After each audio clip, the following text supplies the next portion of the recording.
What's going on, guys? The Comics Kid 2099 here. Welcome to day 128 of the 365-day graphic novel review challenge. Today, I want to talk to you about Incredible Hulk, House of M. This is a crossover with the big House of M crossover event from the mid-2000s, and this collects issues 83 through 87 of the Incredible Hulk series that was going on at that time, and it is written by Peter David with art by Jorge Lucas and one issue by Andy Kubert. And this is an alright story. It's by Peter David, who is a pretty good writer depending on which character he's working on and how long he's been working on that character, but this story does not really feel like it belongs in the House of M universe. There are a couple of things here that really make me think that Peter David wasn't very interested in that story or that crossover, but he was told that he had to do a crossover with it, and so he just kind of came up with something, but he wasn't very invested in what was going on.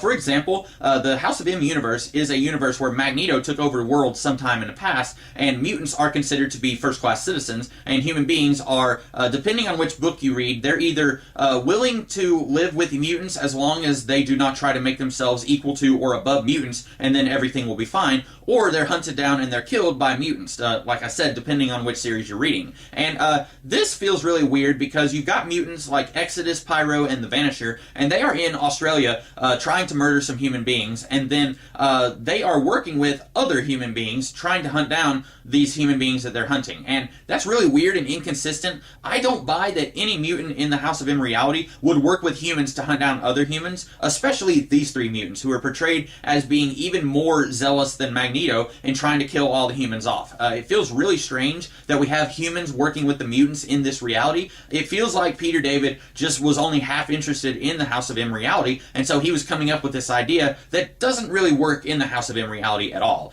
And then also, another really weird thing is, this storyline is only 5 issues long, but it feels like it should be a lot longer. About halfway through this, the Hulk takes over Australia. He takes it away from Magneto's soldiers, Exodus, Pyro, and the Vanisher, and then Hulk is the leader of Australia, and he's working with agents of AIM, and you can very clearly tell that AIM, they are up to no good, but the Hulk is, for all intents and purposes, the leader of Australia. And I was really wanting to see where that would go. Is the Hulk going to have a confrontation with Magneto? Is he going to just leave the running of Australia to these AIM people? At one point, Magneto sends a message to the Hulk saying, hey, why don't you let Exodus and Pyro and the Vanisher take Australia back, because you don't very clearly seem to be interested in running Australia. And then the Hulk basically says, I'm going to keep running this place. If you want to try and take it from me, you and I can have a fight. And it seems like they're plotting, or they're seeding a plot where Magneto is going to have a confrontation with the Hulk. That's not what happens. In between issues, the House of M reality disappears, as you would know if you read the main House of M book,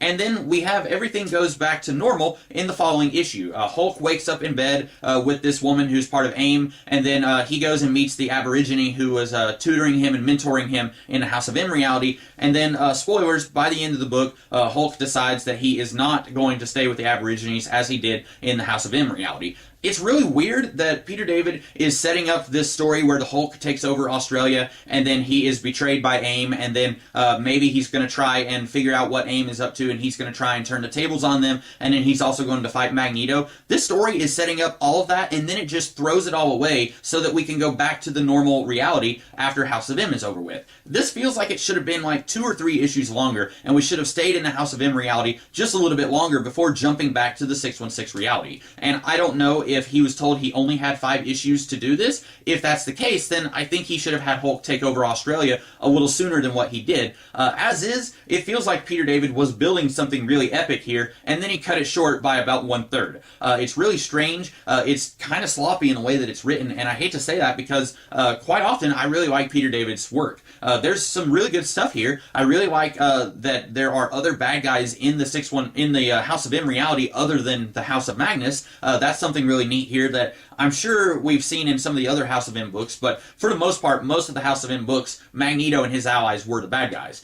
So I really like that we get to see other bad guys here. But overall, I feel like I said, this doesn't feel like Peter David was very interested in crossing over with the House of M reality, and then as soon as he was able to go back to the 616 reality, he does, even though he was setting up something bigger that he ultimately abandons. That was really weird, and in my opinion, kind of sloppy. So those are my thoughts on Incredible Hulk, House of M. I hope that you guys liked this video, and if you did, be sure to like, share, comment, and subscribe, and I will be back tomorrow with a different kind of video. In the meantime, you guys have a great rest of the day. Catch you later.